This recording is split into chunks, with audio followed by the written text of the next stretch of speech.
Hey guys, and welcome to my complete Abyss guide for 2018 for ranged, magic and melee. I hope you guys find this video helpful and enjoy it. So the requirements for the Abyss are quite insignificant. It's just the Abyss mini quest, which requires the Rune Mysteries quest complete to do it. I'll leave a link in the description of Imscovet's guides. His quest guides are awesome and very simple to follow. You need 70 plus combat stats to survive alright, because, well, you can do the Abyss with lower stats, but it's just going to be eating food all the time and it's going to be quite tricky to level up, so I'd recommend 70 plus combat stats. And optional requirements are the Blood Amulet of Fury for AFKing and extra healing, overloads and stat boosting potions to boost your experience per hour, and the Charming Imp to collect charms or destroy charms because they drop a lot of abyssal and green charms and you get some crimsons per hour. Now, as important information before we start off, the experience rates may vary depending on your gear and stats, because at lower levels you have lower level weapons and therefore you just do less damage and therefore you get less experience per hour. At lower levels it is doable and you can still get 450 to 500k an hour, so don't worry too much, but yeah, the experience rates might be a bit lower than you expect. Also, watch out for lurers. If someone asks you if they can buy your world, ignore them, because they'll just ask you to trade, then you'll find out you can't trade in the Abyss.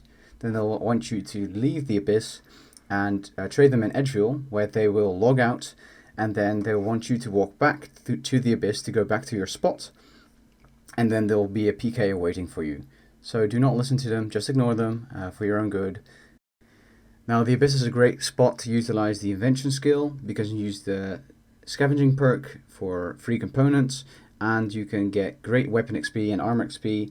It only takes about 90 minutes to fully level your weapon to level 10, and the armor takes a bit longer. And it's just a good place to train invention because it's easy and it's AFK, so if you want AFK invention XP, don't forget to augment your items and bring them with you. Now, if you're going to be training ranged or magic in the Abyss, you need this ability, especially for magic. You don't per se need it for ranged, but it is useful if you do have it because it's just so worth it. These are the corruption abilities from the Mazcab Ability Codex, as it's called on the GE, and the item you need to search for on the GE.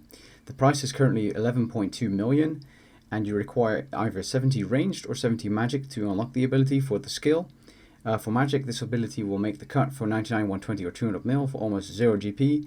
All you'll be paying for are your Blood Fury prayers to heal yourself, to AFK, and that's it. The same goes for range if you're using the corruption ability method. If you're chinning, it's going to get you another 100,000 experience per hour extra. Now, getting there is quite simple. The Abyss is located in level 5 Wilderness. When you're going there from Edgeville or from the GE, you're going to be walking through the wilderness. Always be prepared to find a PKer waiting for you. Why, you may ask? Well, sometimes there's a lure going on, or there's someone just waiting to PK people that walk through the Abyss with big amounts of chins or runes with them. Inside the Abyss, you're safe, so don't let anyone ever tell you that it's not safe. It is safe in there. When you're walking to the spot, all you have to do is right-click the Magic Flamrag and then click Teleport. Now let's get into the setups, shall we? In the Abyss, there's 2 safe spots / hot spots. Use these if you want to switch your world or just disassemble something and stuff like that. Now, first up, we have the fastest way to train range in the Abyss. It's chinning. So what you need are chins, either the red or grey ones, depending on your budget, and an offhand crossbow of any type. The best is probably the Ascension crossbow, then a Shadow Glaive, offhand Chaotic crossbow, offhand Armored crossbow, offhand Carol's pistol, which does degrade by the way, or an offhand Dragon and Rune crossbow even will work as well. For armor, just use something that doesn't degrade, like Anima Core or Armadillo, since you'll be there for quite a while and taking quite an amount of hits. For amulet, rings, gloves and boots, just choose whatever you want. For the amulet, I would recommend the Blood Amulet of Fury though, and for boots and gloves, War Priest gloves and boots will do fine. Now, the inventory setup is quite straightforward. You need food and stat boosting potions. If you're lower level, you need more food. If you're higher level, the Blood Amulet of Fury will be just enough to AFK and heal you properly the entire time. For the bar, I'd recommend just copying mine with Death Swiftness if you've done the Dig Site quest. The World's Wake quest, my bad. And the Corruption ability on your first normal ability on number 4. I forgot to add, please activate Revo++ in your action bar settings so that your thresholds will be used automatically when you have the required amount of adrenaline. Here's a little clip of me showing you how it looks like when you're using chins and the offhand crossbow in the Abyss.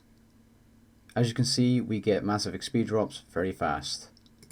Now for the setup for range with the corruption ability, which is the cheaper version of the chinning method in the Abyss, all you need is the corruption ability and a two-handed bow or dual wield weapons, and then you'll use the bar, which I'll show you in a second. The armor and inventory setup are pretty much the same, so let's move on. So as you can see, the bar is quite similar, except for there's actually bombardment as a threshold here right in front of snapshot, because you don't have any area damaging things except for the area damaging abilities like corruption, shot and bombardment. So the bar is a bit different. You can copy it if you like, and the inventory setup is the same. Here's a little clip of me showing you that it's still pretty effective even without chins and just using a bow and the corruption ability. So as you can see, I'm still getting quite good XP drops, and it's around 450k an hour to 500k an hour depending on your bow. For the magic setup, you will need the Runescape ability called Corruption Blast, because we're not going to be doing anything with blood bursting or blood barraging in this video. The weapons you need are a good two-handed staff. If you're lower level and you don't have lots of money, use an Armored Battle Staff or Staff of Light. The Armored Battle Staff provides unlimited air runes, so it's very useful. If you're higher level and you have the money to spend, you can use a Noxious Staff, Obliteration, a Staff of Darkness, or a Chaotic Staff.